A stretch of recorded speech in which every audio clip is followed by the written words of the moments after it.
Labą dieną. Kas čia vyksta?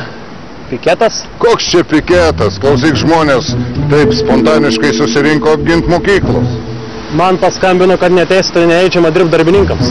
Žinai, ką pasakysiu tau? Ne kaip įgaliotiniu, o kaip draugui pasakysiu. Vyk kaip šunis tos darbininkus reikia iš čia. Jau rajono valdžia pasidarė tokia, kad mes jau nebe žmonės, mes baudžiauninkai, utėlės kažkokie. Rimantai, tau reikės važiuoti su manim. Ne, aš niekur nevažiuosiu, mano vieta yra čia. Ne, Rimantai, tu važiuosi su manim.